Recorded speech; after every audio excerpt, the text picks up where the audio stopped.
Hey, Eric. Hey, Chris. Did you enjoy the off season? I did. We got, 5 days? 6 days? What is time? It is time for Season 7. We've been going for over 5 years strong now, and we are headed into Lunar Silver Star Story complete. Eric, would you like to hear some hot sounds that I have recorded?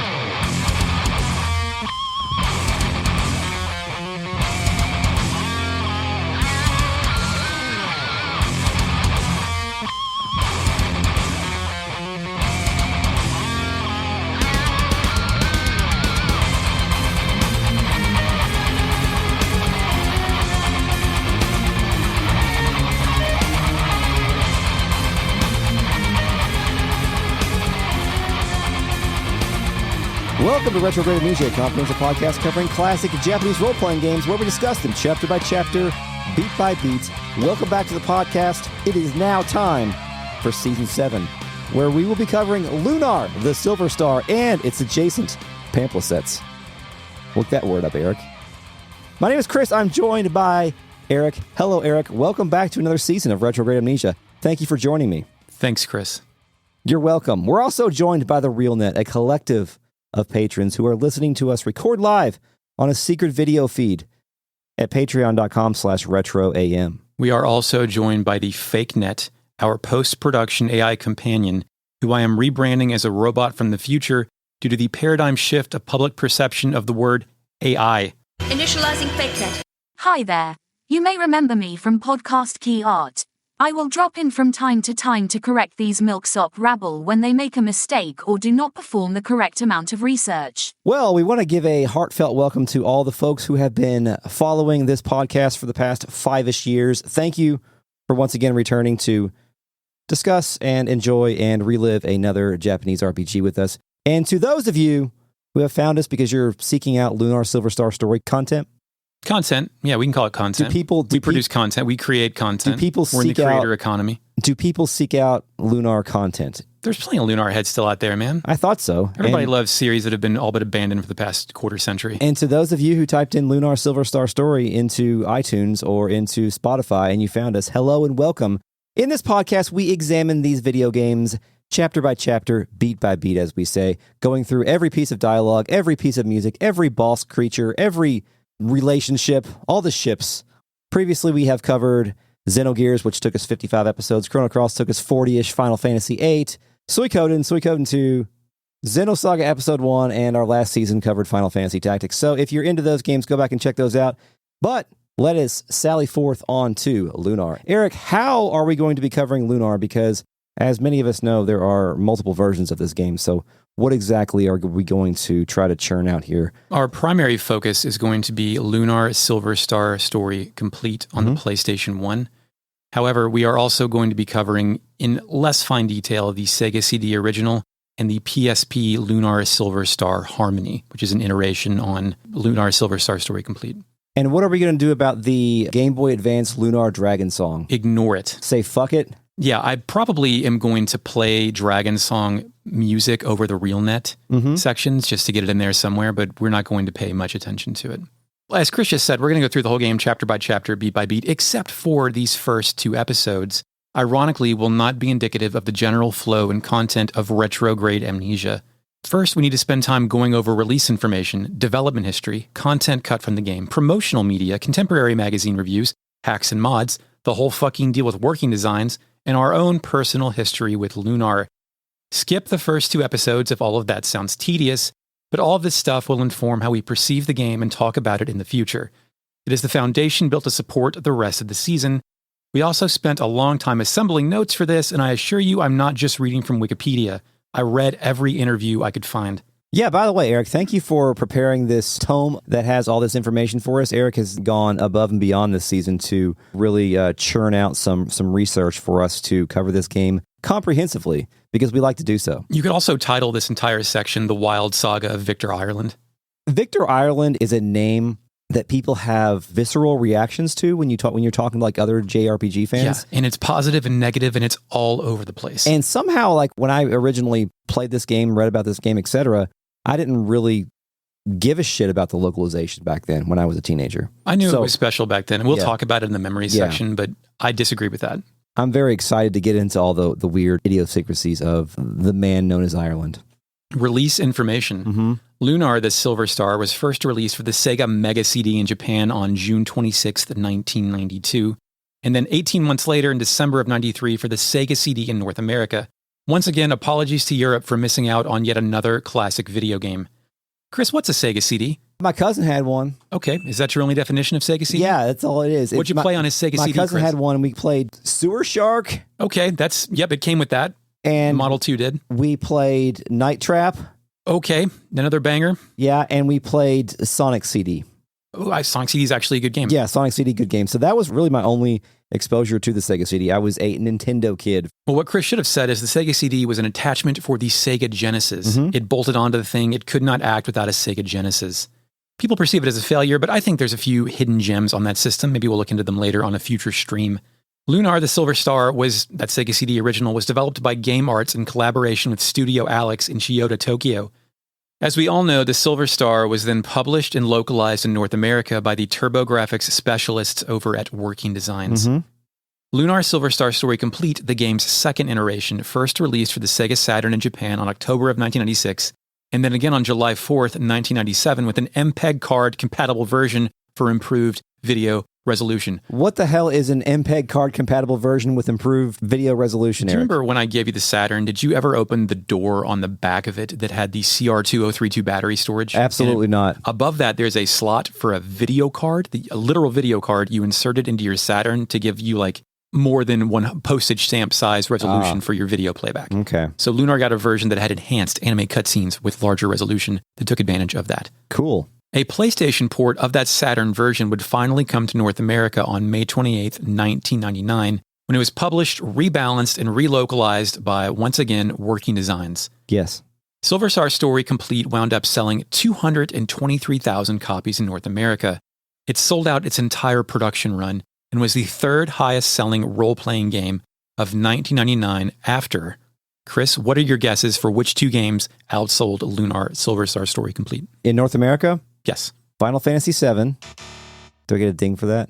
No, that's incorrect. That's incorrect? That's incorrect. Well, it's 1999, so you figure out what game came out that year because it definitely wasn't Final Fantasy VII. Oh, you're talking about in 1999. Yes. My apologies. Oh, this is very hard for me. Final Fantasy IX? Incorrect. You want to just keep throwing some out? Yeah. One of them you should get. The other you will not get. Final Fantasy VIII. Ding! The other game, of course, was Planescape Torment. Oh, Planescape Torment. That's a video game. It is. I don't know anything about it. Do you know anything about Planescape Torment? Do you want to dedicate this entire podcast to Planescape Torment? No, but I would love to play Planescape Torment. I'm actually playing Baldur's Gate 3 again right now, so like video games like that are kind of like in my periphery. Season 9, the Western RPG season. Yes. Lunar Legend, Silver Star's second enhanced remake, came to the Game Boy Advance in North America on December 10th, 2002. That version was developed by Japan Art Media with assistance from Game Arts and published over here by fucking Ubisoft. Lunar Legend, of course, was also not published in Europe. Lunar Legend received another new script, and as far as I know, that's the last time we'll be talking about Lunar Legend. Do your own research, reach your own conclusions, etc., but the game has a terrible reputation, although we do have one person on record in the RealNet as liking it. Oh. We know you're out there, and we'll hear from you soon, maybe even later in this or the next episode. Wow. The third goddamn remake, the fourth overall version of the Silver Star, was released as Silver Star Harmony on the PlayStation Portable. That one came out in North America on March 2nd, 2010. Harmony actually came to Europe later that year. Finally, our friends in European countries could enjoy something that kind of resembles the Silver Star story. Shout out to the pals. Silver Star Harmony features a new, in quotation, script and new voice work by new actors. Why is new in quotation? Well, I'll tell you. When I first started Researching Silver Star Harmony, I was led to believe it had been an entirely new script or had at least been relocalized from the original Japanese version. Having gone through about 3 hours of it now, I feel like Harmony uses 95% of the exact same script as Silver Star Story Complete. A few of the names of items and people have changed, but it's mostly the same words and phrasing verbatim. The language it changes even creates inconsistencies with the shit that wasn't changed. It's insane. Wow. Some small examples. In Harmony, characters will call a landmass Katarina instead of the continent. Also, you know Brett, the grifter in Saith? No. Well, his name's Clyde now. Oh. Well, Clyde's a much more nefarious name, I think.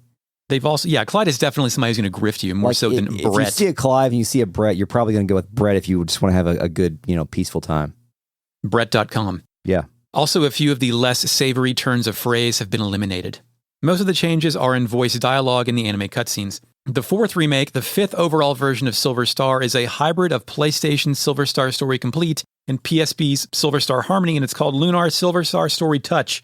Chris, what platform do you think that's on? That's on the phone, the iOS store and the Google Play Store. I actually purchased a copy of this, Eric. It debuted on iOS in 2012, and the Android port followed 12 years later on January 26th of this year, 2024. It seems fine, but I don't like touching. No, I don't either. Who wants to touch their phone? Yeah. Silver Star Touch is $9.99 and playable on my current phone, a 2018 iPhone XR. Its last update was 5 hours ago, right before I typed this on July 9th, 2024 at 11:15 a.m. Oh, good. I don't know why, but the mobile version appears to be Silver Star Story's complete visual package, but with the script from the PSP game. I can't confirm if Working Design's gameplay alterations are present, but I have read they were removed. Somehow, this chimera nightmare of various Silver Stars had to be the cheapest or most effective way to make that port happen. Apparently, Working Design's Victor Ireland still retains the rights to the original localization and voice work from Silver Star Story Complete, which explains why the PlayStation localization elements were not used in the mobile version. We'll talk much, much more about Victor Ireland in a bit. Can I ask one question, and cut me off here if we're going to answer this later, but like, how can a guy own a script to a video game? He can own a localization to a video game for work that he completed. That was his work. Victor Ireland, as I've gathered, and we might have this later, owned the voice and distribution rights to Lunar. He sold the distribution rights off back to Game Arts, I think, for North American distribution, but still retains, I think, the original voice work for that script. Okay. I don't know. And when we say he, we just mean his company? We have a direct quote later with Victor saying, I am Working Designs, so I use them interchangeably. Okay. Okay. How to Play Lunar, the Silver Star in 2024. Chris, that original Sega CD copy of Lunar, according to data at pricecharting.com, will run your wallet $190 for a complete in-box copy with case, disc, and manual. Wow. It's just $82 if you're okay with only a 30-year-old compact disc that may be rotting data away from its surface. Chris, perhaps you don't have a Sega CD attachment for your Sega Genesis, but you would still like to play the original Lunar the Silver Star on original Sega CD or Mega Drive hardware. Mm-hmm. I have good news. Yeah? Crix's Mega EverDrive Pro flash cart can play Sega CD games on your Genesis without the need for attached Sega CD console hardware. That's incredible. Am I supposed to know who Crixus is? He is a Ukrainian developer who was one of the original flash cart guys. Ooh, I have heard about him. Yeah, he's kind of like the man. Actually, you have his shit sitting right next to me. Thank you for my shit. Oh, he made the FX pack? Yes, for your Super Nintendo. Yes. You bought that from Crix, whether you knew it or not. Okay. The flash cart is the Sega CD, and it reads your legally acquired ISO file just like a cartridge ROM file. You cannot play Lunar on the Sega Genesis Mini 2 mini console that was released in North America in 2022. While both the Silver Star and Eternal Blue are on the Japanese Mega Drive Mini 2, the development team at M2 did not include either Sega CD Lunar game on the North American release of the Genesis Mini 2. Why do you ask? From a 2016 interview with Working Design's Victor Ireland at Operation Rainfall, we've learned that Victor still owns the rights to the English script and voice performances of the PlayStation versions of Silver Star Story Complete and Eternal Blue. So that answers the question that you just asked. The profit margins were so slim on the Genesis Mini 2, Victor would not be getting sufficiently paid for the work that he owns. That sucks. It weakens the product I bought and never took out of the box, but I understand and I don't blame him. Get your money for what you got. On secondary markets today, the PlayStation version of Silver Star Story Complete, according to PriceCharting.com, goes for around $135 complete with all of that shit in that huge box. Yes. It's closer to $60 if you just want to buy the 2 actual game discs. Luckily, we have the box and the game discs sitting right here in front of us. Yeah, we're going to go over all the shit in there in due time. If you speak Japanese or don't, and you want to own the MPEG Import Saturn version of Silver Star Story complete in box, you're looking at $50 off of eBay. Or, there's files you can download to your internet-based computer. Yeah, got one of those. The physical version of Silver Star Harmony on PlayStation Portable is Jesus Christ, $90 complete in box. It's $35 if you just want... Do you remember the format name for PSP, Chris? Yes, the UMD, which I believe stood for the... Yeah, what'd that stand for, bud? The Underneath My Dad. That's correct. Okay. It's definitely not Universal Media Disc. It is Underneath My Dad. Okay, good. Jesus. It's $14.99 on the PlayStation Store, provided you still have a PSP, PS3, or Vita that can connect to and access that store. At this time, you can still do that, but it takes some effort, right? Yeah, the interfaces are fucked. Mm-hmm. Of course, for Sega CD, PlayStation, Saturn, and PSP, you can also use PC-based emulation platforms like Kega Fusion, DuckStation, Mednafen, or PPSSPP for your own personal backup files that you definitely backed up yourself when you backed up all your optical media in 2006. I always recommend DuckStation for PlayStation 1 emulation. It is very user-friendly. Moving on to development history and staff. The credits for this game are a little weird. At Moby Games for the original Silver Star and Sega CD, there are no individual credits for Lunar's development. Everyone's grouped under Japan Team. Silver Star Story Complete lists out more specific credits, but not all individual roles, and I don't know if all those roles were the same in the original Sega CD release. We're going to do the best we can here on Retro Made Amnesia. I just want to point out, and we'll cut this or put it in the outtakes, but I want to point out for the live listeners now is that Eric actually wrote Retro Made Amnesia on the paper. Yeah, you'd read it on the page. Yeah, yeah, just making sure. The boys cut that sequence, but I put it back in to make them appear foolish and unskilled. First, we got to talk about Studio Alex. Alex. I could be wrong, but I think Studio Alex was carved out of staff from Game Arts when the Lunar project began. That information, my supposition, comes from Sam Pettis' excellent 2004 look back at the Sega CD over at Sega16.com. But that information in Sam's article isn't actually there. There's no citation. Like, on the Wikipedia page for this, it says it's at that article, but I read the fucking article and the information's not in it. Oh, but Wikipedia. So, right. Studio Alex itself, other than Lunar, also contributed to the development of Cellophane's Princess Maker and the one I've actually played, Adventures of Little Ralph, for the original PlayStation. Adventures of Little Ralph. Pretty good. Where have I heard of Princess Maker before?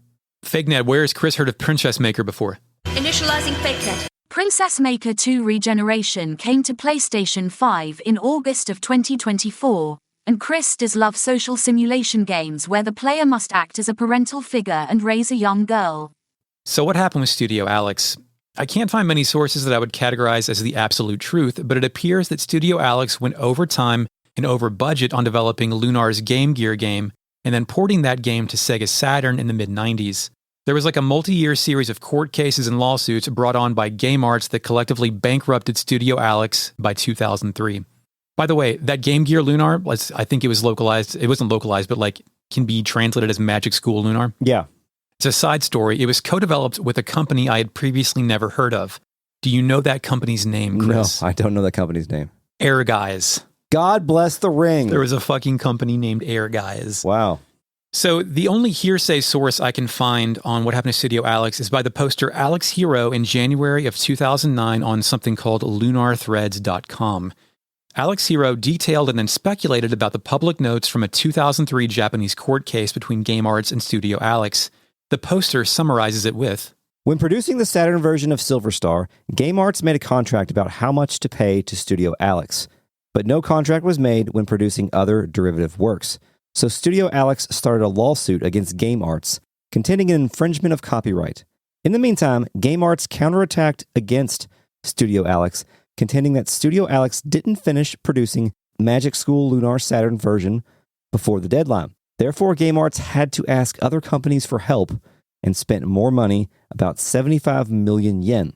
So, Game Arts asked Studio Alex to make compensation. The plaintiff was also a defendant and vice versa. So it seems like a series of countersuits, and Studio Alex had less money than Game Arts and lost. Yeah. Of course, I looked up the yen exchange rate in August of 97 and found out that was $718,597 US dollars. Mm-hmm. In 2024, that is $1.4 million. Is that a lot of money to go over budget? Yeah, I guess. I don't know. It depends on how much money. I don't think that average game development cost for 97? In 97 on a relatively small team, probably. Nowadays, absolutely not. Yeah, because you can fund half your indie game with that. Yeah, like that's like 3 guys' salary for a year. My other source is this clip from the Ancast, the Anime News Network podcast, the April 2012 episode 16-Bit Glory, hosted by Todd Silik, featuring Victor Ireland, where Vic commented on the dissolution of Studio Alex and provided his personal opinion about the state of Lunar 3. Yeah. Is it true that they were at Studio Alex, I think, who helped develop the original Lunar? They sued Game Arts or something? I understand if you can't answer that, but that's kind of what I heard. Well, it's public record. It ended badly. I mean, they sued and they lost, and Game Arts won, and Studio Alex ceased to exist. Yeah, and this might be why Lunar really wasn't a big thing for Game Arts for a while. They did the Grandia series a little more. Well, A Lunar, I mean, my personal opinion is a Lunar without Studio Alex or the people in Studio Alex somehow involved is not really a Lunar. So, I mean, I think that's really the day that Lunar moving forward died. Right. And hopefully it can be put back together at some point, but hopefully it can be put back together at some point, comma, but ellipsis. A lot of these Victor Island interviews are all from 2012 when he was trying to promote a game coming out for Gaijin Works, his new company after Working Designs. Game director, that's Masaki Ando, is credited as the sole game director for Silver Star Story Complete as well as Eternal Blue Complete. He's also credited as the battle programmer. He has no other director credits, just management roles on Gungrave Overdose and Project Sylphid Arc of Deception. You big Gungrave fan, Chris? I didn't know Gungrave ever got an overdose. It did. It's been over, but they've recovered. They've healed it. Oh, good. I think Gungrave is the one where the guy carries around the coffin with guns. Yes. Executive producer Yoichi Miyagi. By the way, or at least I am going to butcher every single name here because I am definitely not a native Japanese speaker and I'm doing my best as a white guy. You go for it, white guy. Yoichi Miyagi is credited as the executive producer. From his interview in Lunar's manual, Miyagi tells us Game Arts was formed after 7 people broke off from ASCII, which was partnered with Microsoft at that time. Their first game was, of course, Thexter for the MSX and PC-88 platforms. And if you look at Game Art's development history pre-Lunar, it's a bunch of Thexter games and Sylphid, which are all shooters, and also Alicia Dragoon, a Genesis action platformer. Have you any experience with Alicia Dragoon, Chris? You heard of it before tonight? No. Me neither. Game Arts did make an NES RPG. It was called Faria, A World of Mystery and Danger, which I had never heard of until right now. In any case, Game Arts seemed to be action game specialists before they carved out Studio Alex and went forward with development for Lunar. Story writer. It was written by Kei Shigema, who's credited as a member of Studio Alex, along with Toshiyuki Kobuka, Toshio Akashi, and Takahashi Hino. They all have story credits for Lunar. Since directing the scenarios of both Lunar games, Shigema has received scenario and writing credits for Grandia 2, Samurai Western, Seventh Dragon, Asura's Wrath, Scarlet Nexus, and Octopath Traveler 2. That's a pretty solid list there. He's still in the game. Unrelated, I would like to submit Samurai Western for a future God Bless the Ring miniseries, please and thank you. Have I heard of Samurai Western prior to today? I think I have, right? It's an Atlas game. Would you like to imagine a samurai in the Wild West as a PlayStation 2 video game? I don't have to imagine that. I'm pretty sure I've seen that in some anime. Then you can play the anime, play the game. Play the action anime. Next bit of information comes from a book published in Japan in 1997. It's called Lunar 1 and 2 Official Design Materials Collection. Lunar Perfect Works? I think so, something like that. Somebody named Mao Jackie translated that book, and this information comes from his guide at GameFAQs. Kabuka mentioned he designed the world on Silver Star to be cool, like the temperature cool and cold, so the characters would have to wear a lot of clothing. And then Shigema chimed in, saying, "The reason we made it a cold place was because at the time, naked girls swinging swords were insanely popular." I think they still are, actually. Never dies. Yes. And I didn't like that. So I decided to make it a cold place. If you could make it cold, there'd be resistance to having them in just a bra, right? That's why I decided to make it cold. Is every action taken to construct a character either a resistance to or acceptance of titillation? It reminds me of when Kojima said something about how, what's her name?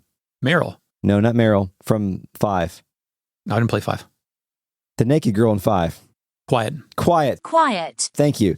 Said that the reason that she had to dress like that was because her skin was photosynthetic. Yeah, synthetic, and you'll be ashamed of your words and deeds. Yes. From thinking there wasn't a story reason for that. Yes. Her fucking skin breathes sunlight, you fucking idiot. Yeah, of course. Idiot. Moron. From an interview with Shigema in the manual, when asked to describe his early ideas about Lunar's story, Shigema responded, "To set the stage on the moon was the very first step in this project. We also talked about what to do next, and the first idea was a boy would spread democracy there." That was the original idea. So they were Chris, going to send a boy into a proxy war to spread democracy in Southeast Asia. Is that you ever wanted to spread democracy on the moon? I mean, the moon probably needs democracy, but I mean, for clarification, Lunar takes place on a moon. The world is the moon of an icy planet. Yes, like it's called Lunar.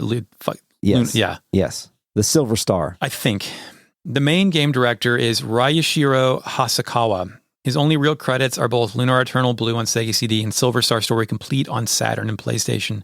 Golbez from Lunar.net interviewed Hasakawa in 1999.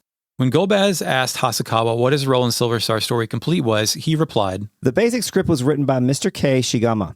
Then I received it and made the scenario for the game out of it. Chris, what the hell do you think that means? I think that Mr. K. Shigama wrote a story on perhaps a piece of paper or a document, and then Hasakawa took that and adapted it to a video game. So someone wrote a story about themes, and then someone adapted that to characters, dialogue. Towns, adventures, things that could be adapted into a video game itself, yes. When Gobez asked how that work went, Hasakawa replied, Lunar Silver Star Story took 8 months to write all of the scenarios. It was a really hard job. We thought that would be an easy project to write at first because this is a remake product. We thought we could use some parts of the text from the Silver Star Story, but that was a misunderstanding. 95% or more of the text had to be rewritten. We did not use any part of the central story's text from Lunar the Silver Star. And obviously that gets jumbled up in how the game is relocalized. Yes. Because as we'll later learn, Working Designs just loved to make shit up. Regarding Lunar's sense of humor, if that was some of his work, Hasakawa said, Yes, I did. During writing development, all of the scenario writers were trying to make each other laugh. He goes on to cite the abundance of pointless dialogue for the Blue Dragon and something about eating carrots in a garden that I do not currently have context for. Chris, are games best when you're just trying to make them to entertain your work friends? I think the answer to that can be yes. I think games can be at least feel more unique and bespoke when they are being made to the whims of the creator or the creator's friends versus something that is developed. Market tested. Yes, market tested was the word I was looking for. So yeah, I think so. We have previous experience with that because God Hand, our game we covered in a Patreon bonus series, was developed under very similar circumstances. Yeah, absolutely. They were just trying to make the game that other developers would like to enjoy. Yeah, so they could play it themselves. Here's a fun one. At one point, Gobez asked Hasakawa to comment on the Beastman race, like Jessica and Mel. Like, what's their deal? Hasakawa replies, Jessica is half beast woman. We didn't think too deeply about a background for the Beastmen. There is no racism. We just want to make some kind of atmosphere of a fantasy world. Do you hear that, Chris? There is no racism. There is no racism. There is no racism. We accept the Beastmen as we accept our own. Gobez goes on to ask what race Galleon is, and in so many words, Hasakawa tells Gobez he doesn't give a shit. Okay. I love it when fans of a series care much more about lore than the people who made that lore. Character design. This credit seems to have been given to Toshiyuki Kabuka, also a member of Studio Alex. You may have also seen Kabuka's work in Grandia. Also, by the way, with Game Arts suing Studio Alex, a lot of people at Studio Alex went on to make shit for Grandia, so I guess they got back into Game Arts or something. I don't know. Anyway, you've seen his work in Grandia, Tales of Legendia. Is that a Tales game? It's got to be a Tales game, right? Yeah. Phantasy Star Zero, and Chris's favorite mobile MMO spinoff, Ragnarok M Eternal Love. Oh, I did not know Ragnarok M had an Eternal Love. I do no longer have eternal love for the Ragnarok series, but here we are. Once upon a time, Kabuka was interviewed by LunarNet.com on August of 2005 when he was promoting Lunar Dragon Song. When asked how he got into character design, Kabuka replied, Mr. Shigema, who was an editor for a magazine at the time, asked me to work on character design for the first Lunar game. Since I had never done character design before, it was a big challenge for me. That's very similar to what we learned about Akihiko Yoshida with his character design in Final Fantasy Tactics or Ogre Battle. He didn't have any experience with fantasy games as a genre before taking that job. When asked who his influences are, Kabuka replies, Tominori Kogawa. He's an animator and designer for TV cartoon shows such as Space Runaway Adion. That show was developed by... I put all these in here to see if Chris would know them. Tomino, my first name is escaping me, but the Gundam guy made that show, and it was a heavy influence on Neon Genesis Evangelion. The next one is Zabungle, a.k.a. Combat Mecha Zabungle. It aired in 1982. And Aura Battle Dunbine. Hayao Miyazaki, everybody knows who he is. As you know, he's the maestro of Japanese cartoon. I like how it's translated as Japanese cartoon. He influenced my directing. Akira Kurosawa and David Lean, they are directors who I admire. David Lean, if you're Chris and never heard of that name, of course, directed. Chris, what did David Lean direct? The Princess Bride. No. Okay. I think that was Zemeckis, wasn't it? It was Rob Reiner. That's a good guess. To just pull something out of the hat. Yes. He directed Dr. Zhivago, Lawrence of Arabia, and the original Great Expectations, as everyone knows. Yes. Lean died in 1991 and consequently never played Lunar. Oh, well. From the Lunar Design Materials book, when asked about some of the character designs, Kabuka said, People said Luna was like that Bulgaria yogurt commercial or something. I guess so. Sort of an ethnic style. Also, that scarf, a girl at the dentist I was going to then had that fashion every time I went. I thought it would be good. And Ramus had a face like Hosaki Samon, a fat, glasses-wearing character in the baseball comic Kyojin no Hoshi, or The Star of the Giant. Love sports manga. And since they wanted me to make him cute, I wondered how it would be if I made Mr. Shigema cute. Chris, have you ever made a fat, greedy character cute and based it on wondering what it would look like if your boss were cute? I haven't done that before. I know. Kabuka goes on to say that the Priest Guild was designed with a Russian Orthodox elements in mind. And Shigema and Kabuka speculate that Jessica, as a beast woman, has 6 breasts and a tail. Oh, okay. They also say Kyle's design was inspired by Willow, the movie. And who do you think they're talking about when they say Willow? It's got to be Mad Mardigan, right? Fucking Mad Mardigan, Yeah. Val Kilmer's 5th finest role. Oh, you got a ranking? Iceman, obviously. The guy in Top Secret, that's number 2. Batman? No. He was an okay... Bruce Wayne. He was an okay Bruce Wayne. And Gay Perry from Kiss Kiss Bang Bang's number 4. I was going to say Kiss Kiss Bang Bang next. Yeah. Yes, okay.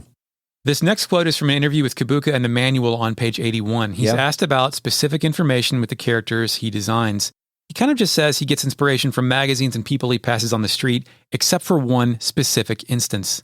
The blue scarf Luna wears is a great idea I got from the strong impact I got from a nurse's outfit at the dentist I was going to at that time. So Luna is the dentist nurse confirmed. Okay. There's multiple. He's talked about the dentist. I found it in 2 separate interviews. Okay. Story and writing credit. Takashi Hino, then of Studio Alex, is credited as a story scenario writer. You've seen Hino's work in that role on Grandia, Shining Force Exa, Professor Layton versus Phoenix Wright, Another Eden, Triangle Strategy, and Octopath Traveler 2. Is Another Eden that video game I played on my phone for a long time? Decado, the Chrono Cross creator one? Yeah, the Masato Kato game. I think so. Okay.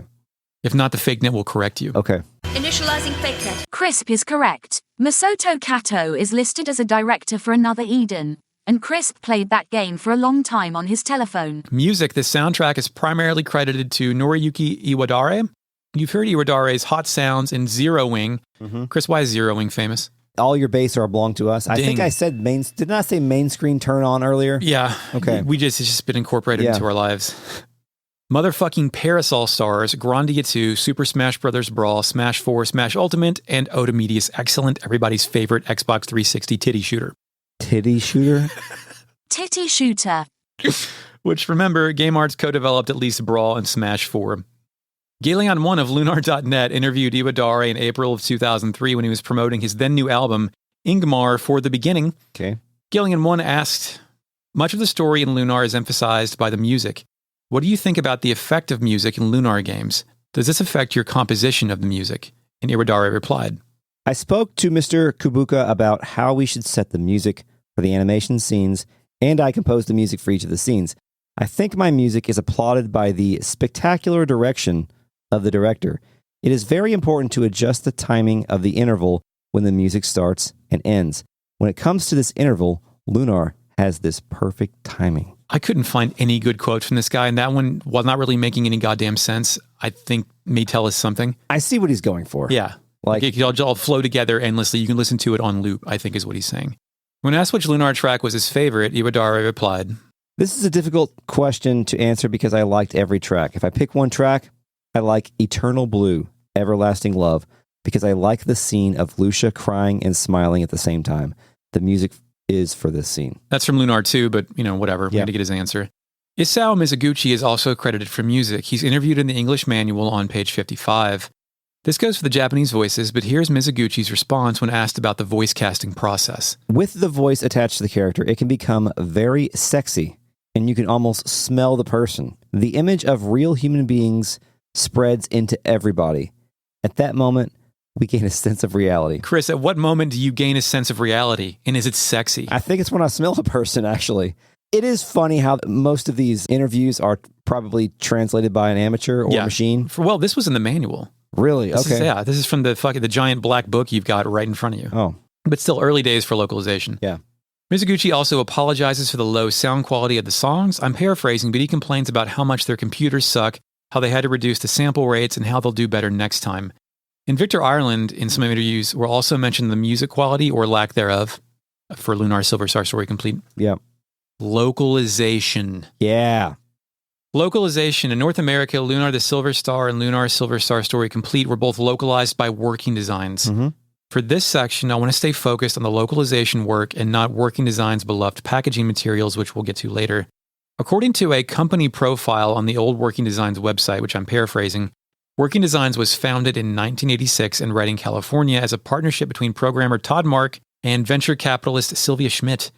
Their objective as a business was to make accounting software for IBM personal computers. In 1988, Todd Mark died, and Victor Ireland was hired by Schmidt to finish Mark's work. In 1989, Victor's love of videojuegos pivoted Working Designs' business interest into game publishing. They cut a deal with Taito, and Parasol Stars was their first published game for the TurboGrafx. That's the second Parasol Stars mentioned in this podcast. Am I supposed to know what that is? Did you play Bubble Bobble? Yes. It's kind of the same thing. Oh, like Parasol Stars is fucking awesome. I like Parasol Stars. Like, what was the other one that was like that? Bubble Symphony? Rainbow Island? I thought that was an Adventure Island. Well, Adventure Island was different. Yeah, that was more of a Monster World thing. Anyway. Working Designs would publish 6 TurboGrafx and Turbo CD games before they moved to the Sega CD platform in 1993. They would eventually publish Lunar, Popful Mail, Vi, which I've just learned to pronounce Vi and not Ve over the course of this research, Oh. and Lunar's sequel, Eternal Blue. Working Designs wanted to move on to publishing PlayStation games for the 32-bit generation, but was rebuffed by Sony of America president Bernie Stolar, who didn't think RPGs would sell on Sony's PlayStation console. Speaking of which, we have covered the name Bernie Stolar on this podcast before, Chris. Do you recognize that name?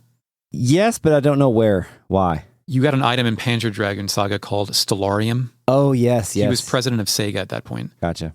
Anyway, Working Designs decided to work with Sega on the Saturn and publish 6 games from April of 96 until December of 98. They actually published the last Sega Saturn North America game. Mm-hmm. In 97, new Sega of America president Bernie Stolar ruined Victor Ireland's life a second time by declaring the Saturn was not part of Sega's future. Damn. Working Designs moved all their work to PlayStation, where they would publish 10 more games. The run actually started earlier with Alundra in 98 and ended with Ark the Lad Collection in 2002. In the middle of that, between their offshoot Spaz sublabel for shooters, Chris, myself, and most everyone listening to this wound up with a PlayStation copy of Lunar Silver Star Story Complete. Chris, I don't think we need to go through the entire history of Working Designs. We don't need to work in references to Dragon Force on Saturn or Exile on Turbo CD. We don't need to gleefully talk about how much Victor Ireland hated Bernie Stolar. All of that hearsay and history is worth its own 10-episode podcast series, but I think we can definitively state Working Designs' localization work in the 90s, not to mention Ireland's often exquisite taste in niche Japanese games that were left behind by bigger publishers, blazed new trails for future weebs and emerging Japanophiles. Victor Ireland was a tastemaker for teenagers like you and I, and a lot of people listening to this podcast. Perhaps you're wondering how Victor Ireland, remember Working Design started as a software company focused on management software for the IBM PC, how Victor was able to convince Game Arts and other developers to let a virtual nobody publish their games in North America. For an answer to that question, we once again turn to that April 2012 episode of the Anime News Network podcast. Take it away, Victor. And I loved Lunar. I had no idea what it was when I first heard about it, but then once I got the import, I was like, oh my God, this is amazing. Why has nobody done this? Why haven't anybody, called these guys and tried to do this game? So I couldn't understand why it wasn't being done, because it was clearly head and shoulders above anything that had been done up to that point.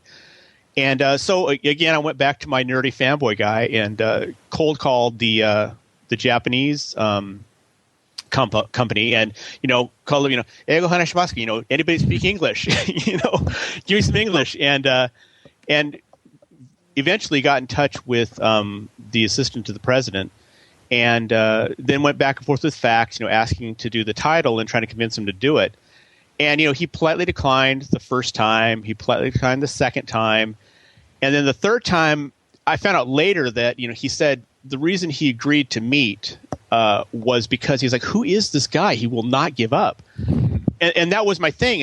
I was like, you can decline, but tell me why you're declining, and we'll work it out. We'll figure out a way over it, because this has to come out. And that kind of charmed him, I guess, in that he was like, I've got to meet this guy because he just does not give up. And I wasn't going to, because like I say, the game was amazing. It had to be seen. And I don't think Miyagi, the president of Game Arts at the time, I don't think he trusted anybody else to do it well.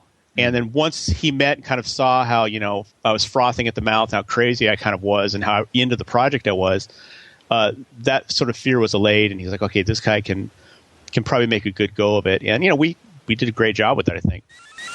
There you go. Just never stop asking. How many times have you heard stories like that, like before email? A lot. Because that is how just like the nature of cold calling as a way to get business. Yeah. I think nowadays has like translated to or changed into sending emails. No, not even email anymore. It's DMs. Yeah, that's on true. Various social network platforms. That's true. But you're right. That is how that changed. I don't know anybody who picks up their phone for numbers they don't recognize. Working Designs in the 90s and today gets a lot of grief for deviating heavily from the original text in the localization process. Decades before, the most irritating people on the internet cried foul at censorship and failed to understand the necessity of making a Japanese game work across different languages and cultures. Working Designs was criticized heavily for disregarding some of the original text entirely and just making shit up. Their choices in dialogue localization got a reputation for being fun and quirky, and while that may have been in line with the spirit of the original text, it often changed characterizations and blunted some of the edges of the narrative. It wasn't just jokes about Bill Clinton and whacking off, but rather the dreaded, I know better than the original writer level of changing the original message through editorialization. At its best, these changes are politely indifferent to the greater story, and at their worst, these alterations can be considered narrative malpractice. You might be wondering who, personnel-wise, was doing all the localization work, the writing at Working Designs. Well, let's hear it from Working Designs president, Victor Ireland, on that Anime News Network podcast. I mean, Working Designs is me pretty much because I wrote or edited every single game we did. There you go. Working Designs is me. Although in the manual for Lunar, Victor makes reference to localization work being a team effort, so who knows? So contrast that information with this. An interview by Rudo and Weber at lunar.net in 1998, they interviewed Victor at E3 that year. Rudo asks Victor about his relationship with game arts. Victor replies, I don't speak Japanese very well at all, and they don't speak English hardly at all. But when it comes to games, we are totally on the same wavelength. I know reading Japanese and writing Japanese and speaking is not the same skill, but that's still kind of fucked up, right? Am I off base here? The guy that localized this did not speak Japanese. Was he able to convince them that he could speak Japanese or had a team that was well-versed in it to be able to pull this off? That's a good question. I think that might be his superpower there, right? Or like he's a skilled bullshitter.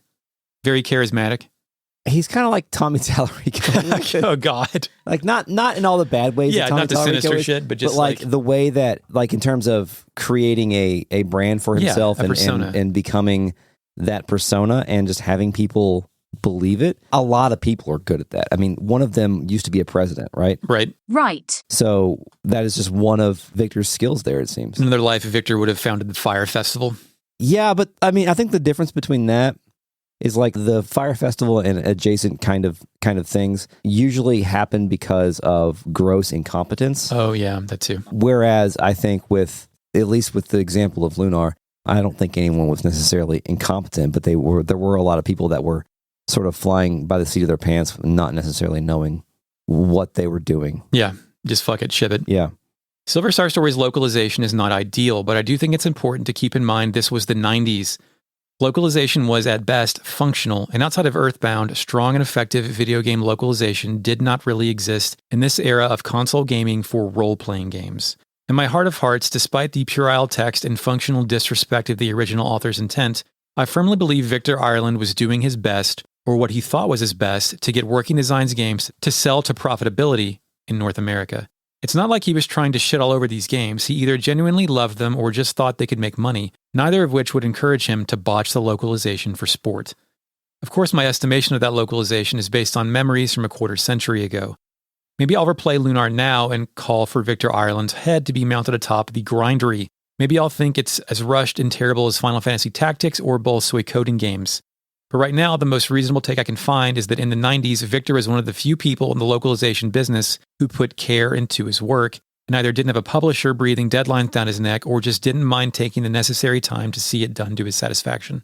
There's also many interviews where I found where Victor at the time called the process translation. Mm-hmm. The word localization didn't exist yet. In the later interviews, he said that he didn't know he was doing localization at the time as we think of it today. I think that context is worth remembering as we sort through this playthrough of Lunar. On that point, let us return to Victor Ireland's 2016 interview with Quentin at Operation Rainfall. Victor said, Localization for me is to understand the intent and rewrite it so that the native player in English will get the same feeling that the Japanese player got. That's kind of You're taking some swings there, right? You're just hoping that the connection's the same?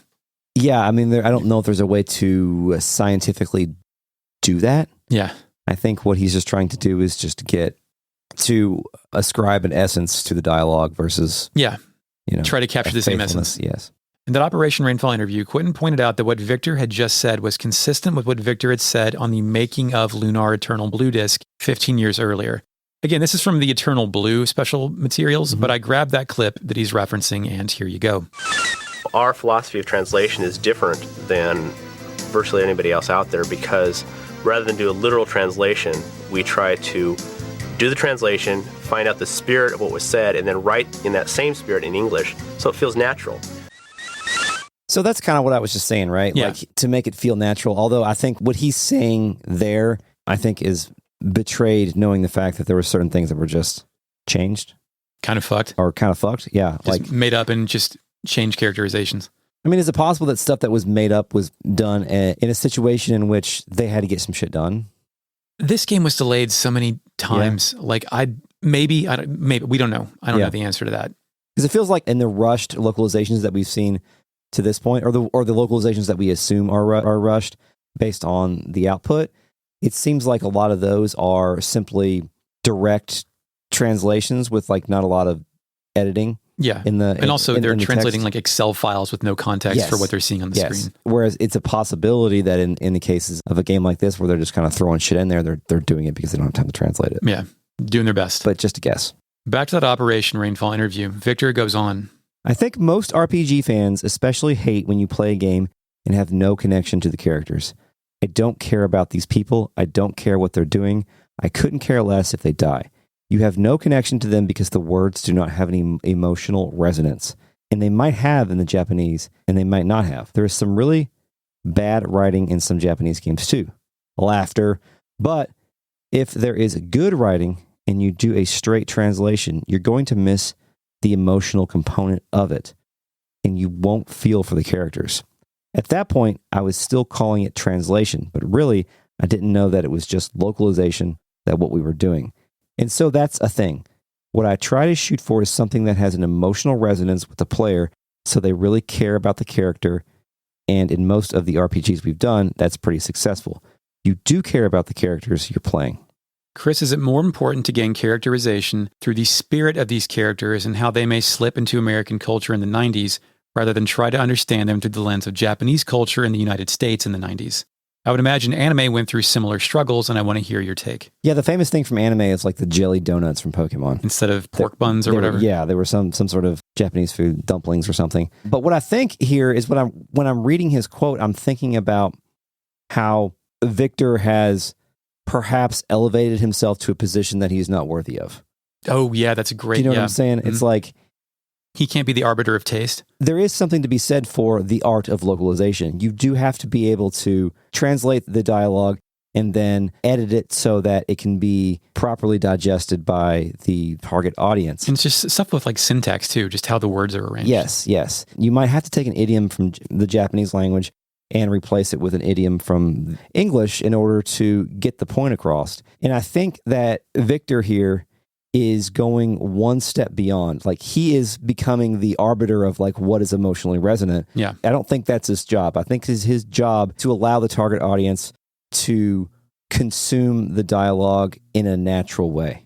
It's not his job to determine whether or not that writing has emotional resonance or his job to add emotional resonance if he feels that it is lacking. I agree when he says that he wants to take the spirit of what was said and then get it on the page for the English speaker, but that doesn't require as much of a editorial oversight as I think he's doing. It's very nuanced. Like, 'cause I don't want to sound like I'm talking about like getting mad about vagina bones, right? Right. Yeah. Like, but yeah, it's you want to criticize it from the right angle and not the dipshit angle. There is a culture, especially nowadays, when it comes to localization, where if one thing is changed or if the localizer takes a certain stance on how to portray something, then it is immediately decried as censorship. Yes, the worst people will freak out about it. Yes, and they're going to put it on the woke games list or something like that. Yeah, the game is instantly woke if it doesn't properly implement vagina bones. Yes. On a meta, like if you want to pull out one more layer on that was Victor's, let's call it Victor's sacrifice here. Was this a necessary step to get better localizations? Was he taking a step? And like you said, he may have overstepped his bound or whatever, or like not quite been authorized to make these changes. But did someone have to do shit like this so localization could, as like a whole, get better? It's possible.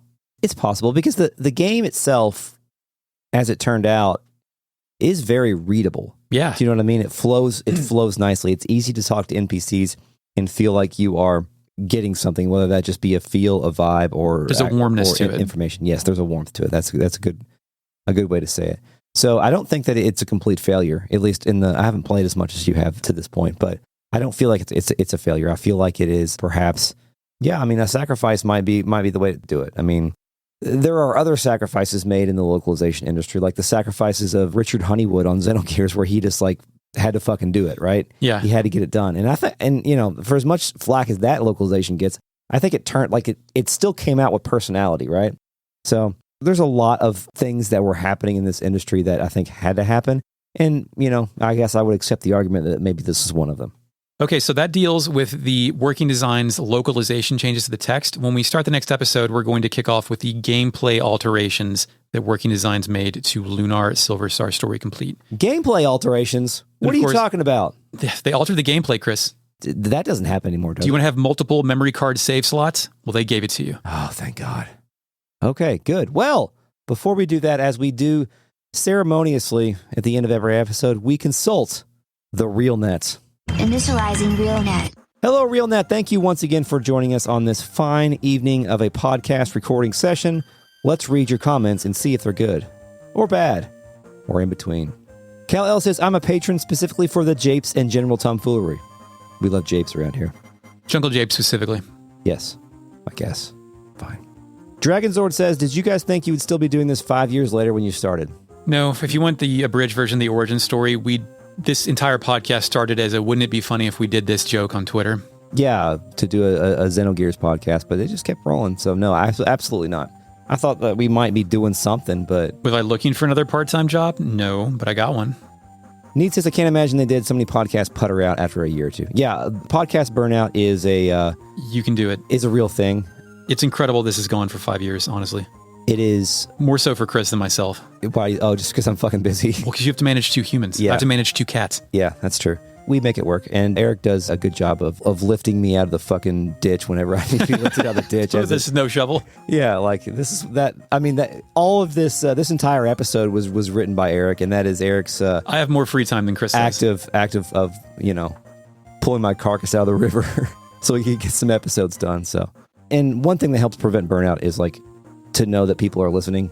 And to get all the feedback that we've gotten over the past few years. To know that people give a shit will keep you motivated to keep making shit for the people to give a shit about. And that probably wouldn't have happened if the Xenogears podcast would never got any traction from anybody. So thank you. I don't know what this means, but Jesse says MPEG is what they do to Snape and Harry Potter fan fiction. I don't know about Harry Potter fan fiction or what a Snape is, but I'm familiar with pegging, if that's what we're talking about here. Mm-hmm. Okay.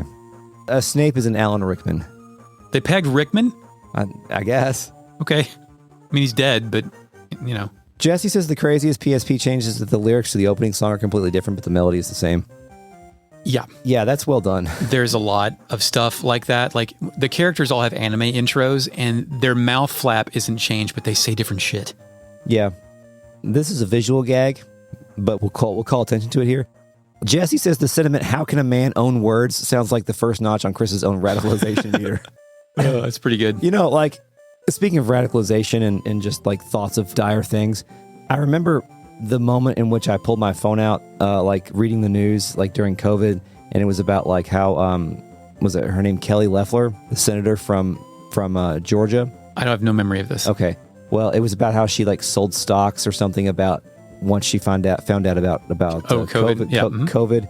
And like the first thought that popped in my head was like maybe guillotine should be legal. Yeah, there you go. Like I don't really feel those that are way. Impulsive thoughts. Yeah, but that was an encroaching thought that came in. So yeah, thank you. Neat says Crix is great. I had an order from him that got caught up in the airport when Russia first invaded their paratroop drop. It eventually made it to him. Yeah, there was some. That's part of one of the reasons why I stopped buying things from Terra Onion. Is there was some drama there between them and Crix. Yeah. Badger Esquire says, my journey with Victor Ireland / Working Designs is basically you either die a hero or you live long enough to see yourself become the villain. There you go. That's pretty good. That does slot neatly into that scenario. Mm-hmm. John Doe says, playing Working Designs Lunar Localizations is like opening up a time capsule from the 90s, immediately getting hit in the face by an out-of-context Monica Lewinsky joke. Lewinsky, but it reminds me of talking to my friends on AIM. It is the exact same type of culture, language from that period in time. Like, no one talks like this anymore. John Doe says the best part about There Is No Racism, that quote that we read earlier, is that I think fantasy racism is the crux of one of the really shitty portable Lunar sequels. Dragon Song? Yeah. There is racism. Yes. John Doe says Bernie Stoller not thinking RPGs would sell on the PlayStation is fucking hilarious in retrospect. Bernie Stoller did a lot of good and a lot of bad. Men are complicated. Broken Echo Wan says in Pokemon, Brock's jelly donuts were ongiri, savory rice balls that have various fillings such as salmon. There you go. Thank you, RealNet, for once again joining us on this inaugural episode of Season 7. We will see you in the next episode where we will continue to cover some additional background information on the game. A first for this podcast. Usually we get it all done in the first episode, but we've got lots of good stuff to come. To bridge. This podcast is a production of Retrograde Amnesia, recorded on September 22nd, 2024. You can reach us via email at podcast@retrogradeamnesia.com. Find us on Twitter, RetroAmnesiaPod. We're on YouTube, and of course, we are on Patreon at patreon.com/RetroAM. You can go there and get bonus episodes, early access to the weekly show with no ads. Our most popular offering is our mini-series content, Eric. We've covered Terranigma, Parasite Eve, Star Ocean, Panzer Dragoon Saga, and its other Panzer Dragoon games. God Hand. Don't forget Radical Dreamers, Chris. Radical Dreamers, Chris. And that's probably it. There's a lot of stuff out there. We've covered movies. We've covered The Name of the Rose. We've covered Final Fantasy, The Spirits Within. So if you like what we do here, there is more of us on patreon.com/retroam. Come and join the RealNet there. Until next time, Eric. What you think, Mark? Thank you, Mark, for the introductory music. You're welcome, Chris. And of course, by the way, we're also in Season 7 rolling out our new podcast artwork and brand identity here. So thank you, Steph, for the podcast artwork. Eric, until next time. Yes, we will kill the Magic Emperor. And now you may go back to sleep.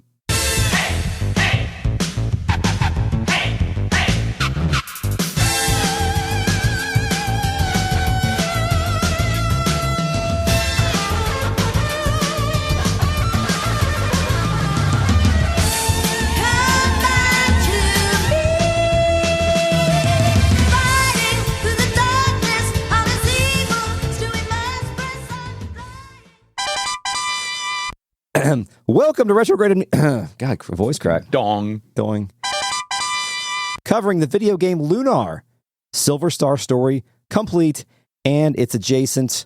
What's the word? The word that it was the beginning of Name of the Rose. Pamphlets. Covering Lunar Silver Star Story and its adjacent pamphlets. Maybe you should say Lunar the Silver Star. Covering Lunar the Silver Star. And, or just leave it there? And it's adjacent pamphlets. I think that's good. Yeah. Okay. Fuck it. Start that over. Do I sound fucking scratchy? I think I sound scratchy, but right, you don't sound scratchy. Why did I put Shigematsu? What the fuck is his name? Shigema. People said Luna was like a Bulgaria yogurt. No. Oh, I missed a word. Okay, it's still weird, but not as weird as it could have been. Also, that scarf, a girl at the dentist. What? Also, that scarf, a girl at the dentist. I was going to then had a fashion every time I went. This girl wore this fucking... girl at the dentist wore this fucking scarf that he always saw. Okay, yeah. Okay, I'm going to try one more time. Also, that scarf, a girl at the dentist I was going to then had... Somebody localizing that or something? Is that like in a fan? It sounds something familiar, like I've seen being localized, either fan localized or something like that. That's probably what it is. I'll look it up. It's one of those hilltop joints. Yeah. Okay, his name is... All right, RealNet, thank you once again for joining us on this... Written by Kei Shigama. Kai do you think? I would say K Shigema. Out of it. Chris, what the hell do you think that means? Let me read it again. So contrast that information with this. In lunar.net's... fucking hell. Call it inaugural episode of Season 8. We will see you on the next episode. Season 7. Really? Playtime's over!